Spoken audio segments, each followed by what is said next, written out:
right. Good morning, everybody. It is 6:30 in the morning on July 5th, 2021. I don't know if you can hear the birds in the microphone, but it's it's a little dark outside, but the birds are awake and very noisy this morning. It has been beautiful weather here in Mexico City. The hot months are like April and May, and then June gets into the rainy season, and we're in the middle of the rainy season right now. And basically rains every afternoon. Not heavy rain every afternoon, but it rains almost every single afternoon, and it's cloudy and thunderstorms and sometimes hail. This year we haven't had a lot of hail yet, knock on wood. Um, but what that means is that the mornings are beautiful, 65 degrees ish. And we have been going out on Monday mornings, which we're about to do here in 30 minutes or so. Um, Monday mornings, the last few weeks, we've ducked out and done. Sorry, I'm doing my dailies on Star Wars Galaxy of Heroes while I'm sitting here talking, so I'm like looking down all the time. We've been going out and doing photography, street photography, which is something that we haven't done a lot of since we moved here. Um, the last contract we had was at the end of 2017 with Falter Ireland and T-Bex. We were there doing a bunch of stuff for a month. And then when we came back from that was when we shut down Marginal Boundaries and we moved to Mexico City to go full time on Saga Leucemia. And there was, I mean, the first 3, 4 months that we were here, we were, of course, enamored by the new city and went out and took a bunch of photography for the blog and for Facebook and stuff, Twitter, Instagram. But after the first 3 or 4 months, we'd seen all the major things we wanted to see, and then we just kind of got into the routine of just work. And then when COVID hit, and then all the stuff that happened with Saga, as we got into 2020, we found ourselves with an abundance of free time, which we of course then turned around and started working on Project Dramond at the beginning of 2021. But now that we've got our first rounds of vaccines, we've kind of been getting out a little bit. Not a lot because we're still not fully vaccinated, but we haven't felt as scared to go out and just, wander the streets because there are still people that don't use masks and there are people who don't want to get vaccinated and all this other stuff. So I mean, there's a certain level of caution that we take, excuse me, when we're out and about. But we have felt more comfortable actually getting out and exploring and having fun. And also the way we're doing our run schedule because we're training for a 5K run. Chris is already there. She's been there for like more than a week. She's been doing 5K for I think the last 3 or 4 runs now, and I just hit 4K last week. I have old smoker lungs from years of cigarette use, and I had congestive lung failure when I was 22. So even though I've had many years of recovering from that, I still don't have the lung capacity that she does, especially at a high altitude. So it takes me longer to build up. Um, but she was at 5K like the end of the previous week, and I was at like I think the day that I did 3.5 was the day that she felt really good and just went ahead and did 5, and I was like, "You suck." But also I felt really it was really fun because when we started running, she was very much I don't want to go. I don't want to do this. And I was at the time in better shape because I was at least doing stuff around the house. Like I do a lot of squats and push-ups and stuff, and so I was able to run more than her the first few weeks. But then by like the end of the first month, she was already at the same level and then quickly surpassed me. So that's been great. And she even told me, she's like, "Are we doing more than 5K?" I was like, "If you want to do more than 5K, you can do more than 5K. You can go run 10K. You can run whatever you want. My goal is 5K because that's what I used to run before her surgery back in 2014. Excuse me, and that's what I want to get back to. Because we used to run 5K 4 times a week, basically.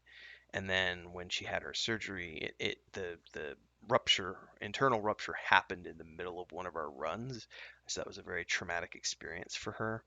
and so she just didn't want to run for many years, and I just quit running because of that as well. I didn't want to run by myself, so um, when we decided to get back into running again together, it's been good, and so we've been training for that. And so anyway, what I was getting to is that Mondays are one of our rest days, and usually Monday is a work day, so I don't necessarily do a lot of stuff out of the house. But the past couple of Mondays, because the weather's been really good, we've been going out at like 7 o'clock in the morning, 8 o'clock in the morning, doing street photography, and then we come back about noon, and then I dive into whatever is my work for the day with my day job and stuff. Today I don't really have a lot of work to do because it is July 5th and it's a bank holiday. Um, but in any case, we're still planning on going out and doing some photography this morning. It's been we're doing like tree-lined avenues and statues at the moment. Tree-lined avenues, parks, and statues. Um, that's the main focus right now. We'll probably get into some architecture photography later this year, but right now because everything's green. I mean, we've gotten past the blooming, but everything's green right now because it's rain. So it's perfect time to do like park photography because everything is just like vibrant. So because of the rain every single day. So yeah, today we have two parks that we're going to. It's about 30 minutes to walk to those parks, and then we'll spend probably 2 to 3 hours in the parks doing photography, and then a 30-minute walk home. So usually, 3 or 4 hours is what we do on Monday mornings. And we'll probably do this for the next, I mean, for probably the whole month of July, depending on the weather. And then we'll see where it goes beyond that once we get to August. Um, we're hopefully, I mean, we don't know exactly when we're getting our second round vaccinations, but I think that should be because they didn't give us dates when we were there. They just told us between 29 and 40 days. And we got vaccinated on the 22nd of June. So end of July, in sometime between end of July and into August, we will be getting they texted us like 2 days before last time. It was like 48 hours before. It was like, hey, your time has come, and it was like, oh, well, that was a last minute notice, but that's just how things roll sometimes. Once that happens, I mean, we may do some travel in October this year, but we don't know yet. We were theoretically going to go to Italy in November, but that conference got pushed back again because of COVID, and Europe still hasn't fully opened up its borders, and Italy in particular was so hard hit that they haven't decided exactly what they want to do with letting people in, even if they're vaccinated or not. So we're still waiting to see what's going to happen there. So that conference got pushed back, but we are in discussions. We might be going. The same conference has something happening in Tri-Cities, Washington in October, and also Spain next year in March. And Chris and I have been dying for the opportunity to go back to Spain because we had a really good time when we were there in 2015. That was a work trip, but it was a great work trip, and we've been in contact regularly with the individual who was the head of the tourism board at the time, and he wants us to come back, and we'd love to go back. And we've been having lots of conversations about where and how that might take place and who we might be working with and so on and so forth. But we've been doing a lot of discussions about that as we've been doing our walks and stuff. That's an interesting topic, actually. Um, Chris and I are very frugal. Um, we're also, it might sound silly to some people, but we try very hard to not do anything and that's just spending money. You know what I mean? Like a lot of people who work like full-time jobs or whatever, they take like a 2 week vacation every year, and when they go do that vacation, it's just 2 weeks of just unwind, unplug, spend money, and then go home. And we've always tried very hard to monetize our hobbies so that we're doing what we love, but we're also finding ways for that to benefit us financially. Um, and so we try very hard to plan things in such a way that when we go do something, it benefits us beyond just the entertainment value. Um, so in terms of looking at like what we're doing next year, possibly going back out on the road again and doing some travel stuff, the conversations have very much been okay, well, how can we do that in such a way that we benefit from it? Because before we had the travel blog, and that was very clear cut, easy. We had contracts coming in all the time, but we haven't done that for 3 years. So 18, 19, 20, and pretty much all of 21 now. It's going to be 4 years that we haven't done any travel blogging. So in terms of the value of that brand, the value of the brand is kind of dead. But the beautiful thing about us having maintained connections in the travel industry and having done so many contracts before, when we decided we were going to start to come out of this again and get back into it, it was a matter of just talking to a handful of people, and it was like, oh, you're going to be doing this again? Oh yeah, we'll make something work and we'll figure this out. And so that's been very, I have to say, it's very, very rewarding to be in a position where you can take 4 years off from a career and then come back into it, and people are still ready and waiting and want to be working with you. So it's just been a matter of picking where we're going to go and what we're going to be doing. Um, so we're having those discussions. Um, the big thing, and I talked about this last week here on the channel. We're pretty sure we're doing some sort of van thing next year. That's just been a lot of research and probably, I'd say possibly doing that with my brother. I'd like to say probably, but it's not just up to him. It's also he's married, so that's a they decision, and it has to work out for them financially because they've got two kids and they've got their own things going on. But I think Chris and I are going to do it regardless. But the idea again was just is we're gonna buy a van, renovate the van, document the whole process, and then we're gonna go on a 1 to 2 month road trip, thinking Colorado because I know Colorado and it's close to Missouri, where my family is. So, or at least half my family is, because half of them, my mom and dad in particular, moved back to Missouri after like 15 years of living in Colorado. My sister stayed in Colorado. My mom and dad moved back to Missouri, and my brother went with them because at the time he was still, in his late teens, early 20s, and he likes the ranch life, so everything. So he's involved in that. But we'll be doing the van renovation and everything in Missouri, and then doing a road trip. And Chris and I have talked long and hard about this.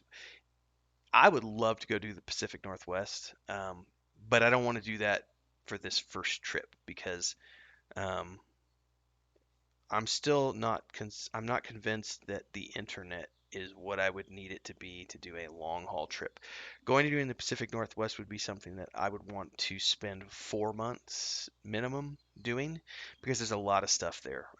There's a lot of national parks, California, Oregon, Washington. There's also going up into Canada. There's also Yellowstone. I mean, there's just so Banff, Banff, or whatever.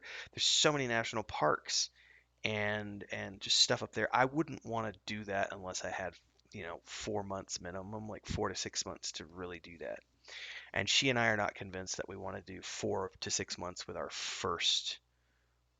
the first van that we do because this is it's a hobby project that we're looking to monetize because the idea is buy a van, renovate the van, go to a road trip where we film the shit out of it and photograph everything. And then we come back and we have all the drone photography and videography and everything else for our Instagram, TikTok, so on and so forth, and YouTube. And then we've documented the whole van process, and then we will sell the van. So the first van we're thinking about building is something that's meant to be used for like month-to-2 month ventures because we're going to go off and do a 1 to 2 month adventure. So we're planning to build something around a 1 to 2 month trip. Doing a 4 to 6 month trip is like the next step up.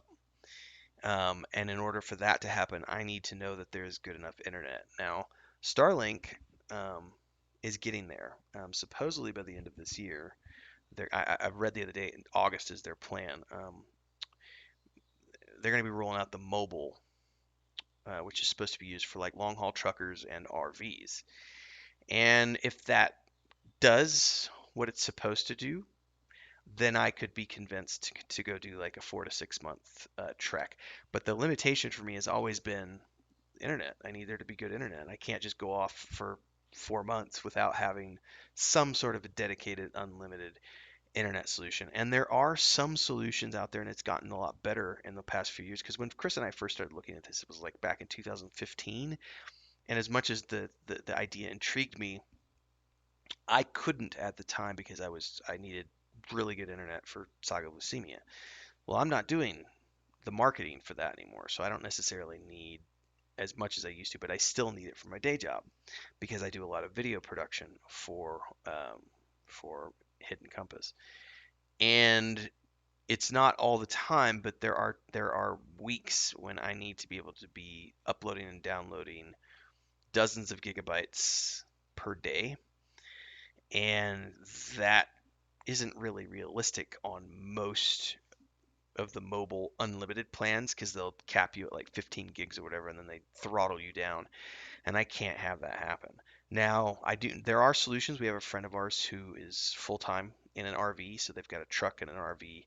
Um, him and his partner, and they've been full time now for all this year. And they have a solution which is costing them about $150 a month, and it is unlimited, but it still is reliant upon you being in major areas, so you can't go completely off grid because it's using cell towers. So as long as you're within in an area that has lots of cell towers, you still have good coverage, and I believe they're getting 4G, if not 5G speeds, depending on where they're at, which is acceptable if I planned around it. Which is why we've talked about we could do like a 2 month thing, um, 1 to 2 month deal, but 4 to 6 months I would need to know that I had a reliable internet solution so that we could go off the grid for 3 or 4 days at a time, but then need to come back down the mountain or whatever and go into town and have 2 3 days where we're in town and have good internet and get all the work done, get everything uploaded, and then go back up into the mountain, go back up into the mountains or whatever. So I don't know. We're doing a lot of thinking and planning and looking at what we're going to do. But that first trip, we're planning on just doing it in Colorado because I know Colorado. The idea is do Mexico and Colorado, depending on what time of the year we do it, because some of next year is going to be dependent on when and if we go to Spain, because the conference is in March. But if we go to work, we'll go work for 3 months. And so I don't know if we're going to go for January, February, March, or if we're going to go for March, April, May. And until I know that, we're not going to finalize the plans for the van because depending on when we go do the van and everything else will depend on whether we start in Colorado and work our way to New Mexico or if we start in New Mexico and work our way up to Wyoming because weather is a factor, um, heat and everything else. Um, so there's a lot of logistical planning that's going into this. So yeah, it's lots of research right now. The last couple months has mostly been just looking at vans and figuring out which one we're going to do. Um, we have a pretty good idea of our budget. Some of this will also just be determined if we're doing it with my brother or if we're doing it on our own. Are we paying cash or are we just going to take out a loan and do it line of credit because we know we're going to sell it the same year? There's logistics of doing something like this. It's not just like go out buy something and do it. I've seen a lot of people who talk about doing it that way. We don't do things that way. I'm a anal retentive planner. Sometimes drives my wife nuts, but I like to plan things out 6 months minimum, 6 months in advance. Spreadsheets, all the data I can get my hands on. Um, for, for example, one of the things that my brother looking and I are looking at doing is where he lives, where they live in Missouri. Um, People are always on Facebook Marketplace, like saying, "Hey, I'm burning this building down. I got a 150-year-old barn. It's rotten. Um, I'm gonna burn it so that I can build something new or put crops there or something. You can take whatever you can haul for free." And so I remember doing this when I was a kid with my parents.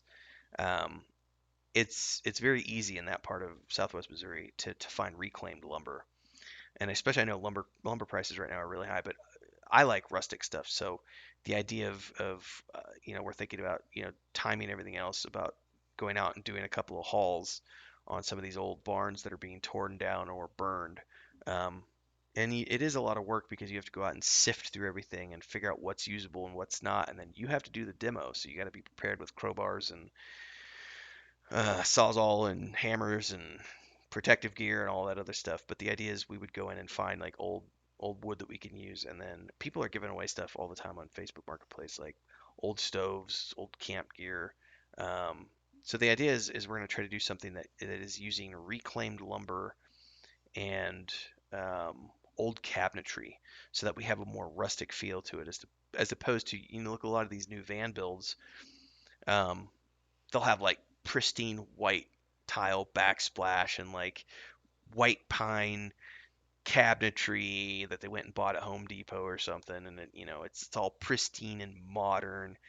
We're not looking to do that for ours. We're looking to have a very rustic, old-fashioned kind of look and feel to ours. So we're going to be doing a lot of yeah, that kind of stuff. Because reclaimed lumbers, it's not hard to get a hold of, but it does require a lot of labor to get your hands on it, because you have to go to the places, and you might be hit and miss. You might go to three different barns and they might just be so old and rotted out that you're not going to get anything out of them. So you show up and you spend 2 hours digging through everything before you're like, this is fucked. Like, we're not getting anything. But when you do find one that's got it, it's a jackpot, because if you've got old oak, that stuff will last for years. It's almost petrified. It's so hard at that point. Um, but yeah, there's a lot of stuff that we're planning to do with that first one. So that's probably going to be what we're working on next year. At least that's the plan. Um, I don't think we have any plans to move unless something happens. We're pretty happy with where we're at in Mexico City. We are theoretically buying. Knock on wood. We'll knock on my desk here. Well, we've been talking about buying property out by where her family lives here in Mexico. Well, that might happen this year. We'll see. Um, we're not ready to make that move because, again, internet. There's just not good internet out there. But if Starlink provides what they say they're going to provide, which is worldwide broadband internet. I know of two people who are actually using it right now, but they happen to live in the West Coast, and it works extremely well. So once they've got the coverage that they've talked about providing, um, if I can, if that happens, then I think we'll move to the country, because if I can have gigabyte service while living out in the middle of nowhere, um, why not? I mean, the cost of living is a fraction of what it is in the city. Obviously, you don't have all the amenities that you would have when you're here, but my biggest thing is just internet. As long as I've got internet and air conditioner, I'm good to go. Internet being primary, because everything I do is online. So we've talked about that as well, Chris and I. It's like, if we can get a reliable internet solution out there, then we'll do it. Because right now it's not. Right now it's still very much. I think the best connection you can get out there is a 20 down and like maybe three up. On a good day, you might get five, but it's going to be 2 to 3 up most days, which means no streaming. It's okay for like downloads, and it's okay for, or not streaming, excuse me, video game streaming. It's okay to like stream Netflix and stuff because you've got a good enough download. But a 2 to 3 upload means I can't stream anything that I do. Video uploads are going to take hours. I remember what it was like because that's what I had in Cancun for very, very a long time. And trying to upload like a 3 gigabyte video was a start it and just go to bed, because it's going to take all night for that video to upload. And I don't want to go back to those days, because I have a 200 up, 200 down, which is not the best, but it's very good, and it's more than I need for my day job. Um, I mean, most videos only take 5, 10 minutes to upload for me, and that's, getting a gigabyte means the difference between like a 30-second upload and a 15-minute upload. I'm not, 15 minutes is not that big of a deal. It's like I'll go have a coffee, take a shower, whatever the case may be, talk with Chris for a bit, hang out. Yeah, it's not a big deal. Um, Project Dramond stuff for next year, we're not, you know, I think we have an idea of what we're going to be doing next year. This year is very much the objective is to get everything in a publishable state by the end of the year. So, for example, we're getting ready to do our first playtest of the modules here in August. And once that happens, I'm then going into production of that first module. The source book is ready to go text-wise, but still need to do some tables. I got to add all of Christina's artwork to it. I got to do layout and everything else. But that's pretty much ready to go in its first draft form. But obviously, after the playtests, I'm going to be doing more to that and refining it, and adding more things, tweaking some rule sets and the like. But the idea is that I've already started. I've already written the first two chapters. I'm going to work on the third chapter starting today or tomorrow. The idea is that once we hit August is when I start publishing one or two chapters per week, per month, not per week, one or two chapters per month um, for that book, and I'll be doing that until it's finished. So that's going to be the rest of this year plus all of next year, because I'm doing like 2,000 to 3,000 word chapters, and there's going to be at least 50 chapters in the book. So I've got, if I do two chapters a month, we're still looking at 6 months to get the first book written. So that's going to be the rest of this year into next year before that's finished. In the meantime, the source book and I got to write the first campaign module completely. That'll take up probably all of August. Excuse me. No, it won't. I'll be working on it a little bit in August, but it probably won't be finished till the end of September, maybe even into October. And so no, the plan for me is like October/November and then December are the polishing, adding all the artwork, doing all the layout, and buying any supplemental art that I need for the books, as well as getting covers done and things of that nature. Getting all of that done so that we have a publishable source book and campaign module. That's the end of the year goal. And then Joey obviously is working towards if he can have. I don't know if he'll have the point and click adventure game ready by the end of the year, but it should definitely be in a beta state by the end of the year. Because he always gets more time to work when the winter months roll around, and that's usually October-ish. So October, November, December, he'll be able to bang out a bunch of stuff. Plus, we're already in a good place where we are right now with everything else. So the demo, we'd like to maybe, no dates. We thought we might be able to do it by the 1st of July, but he's got kids, so that was unexpected summertime stuff.